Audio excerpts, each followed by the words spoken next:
আসসালামু আলাইকুম। সবাই কেমন আছেন? আশা করি ভালো আছেন। আলহামদুলিল্লাহ আমরাও ভালো আছি। আজকের ভিডিওটা আমি রান্নাঘর থেকে স্টার্ট করছি। সকালের জন্য ভাত বসাইছি, ভাত হয়ে গেছে। এখন আমি ভাতে মাটা গাইলা তারপরে আমি ওখানে কিছু হাঁড়ি পাতিল রাতে ধুইয়া রাখছিলাম। ধুয়ে রাখার পরে পানি জড়ানোর জন্য রাখছিলাম, কিন্তু রাত্রে আর রাখি নাই। এখন আমি রেখে দিব। রেখে দিয়ে তারপরে আমি চলে যাব ছেলের বাবারে ঘুম থেকে ওঠানোর জন্যে রুমে।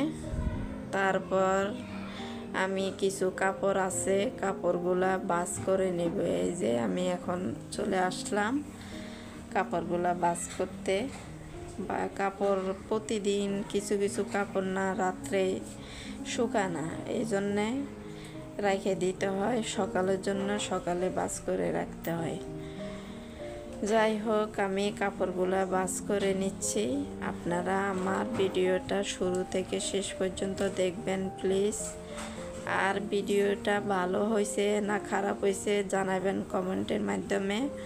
প্লিজ সবাইকে অনুরোধ করতেছি। কেউ আপনারা ভিডিও দেখতেছেন কিন্তু কমেন্ট করেন না, ভিডিও কেমন হয়েছে জানাইবেন।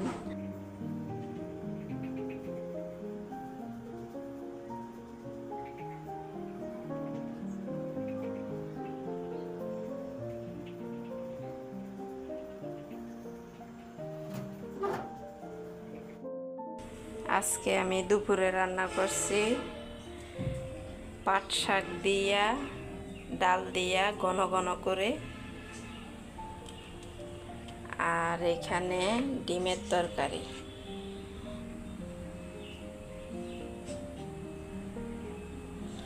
আর এখানে তো ভাত তো আছেই, সবসময় থাকবেই বাঙালি।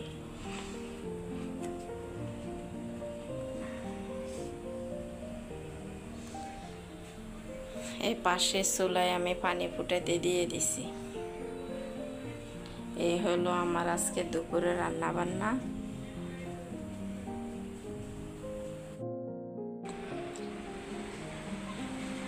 এদিকে আমার ছেলে ভাত না খেয়ে ঘুমাই গেছে। এই যে দেখেন,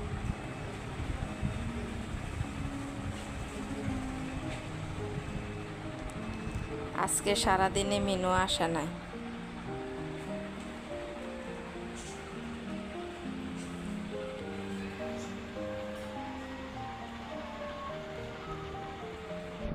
আমাদের এই ফ্যানের শব্দটা অনেক হইতেছে, এই ফ্যানের শব্দটা অনেক শব্দ।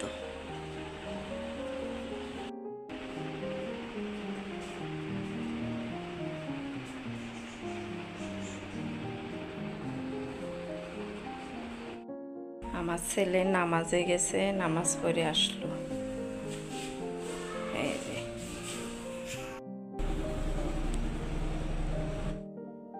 আমার ভিডিওটা এখানে শেষ করে দিব। আপনারা সবাই ভালো থাকবেন, সুস্থ থাকবেন, আমাদের জন্য দোয়া করবেন।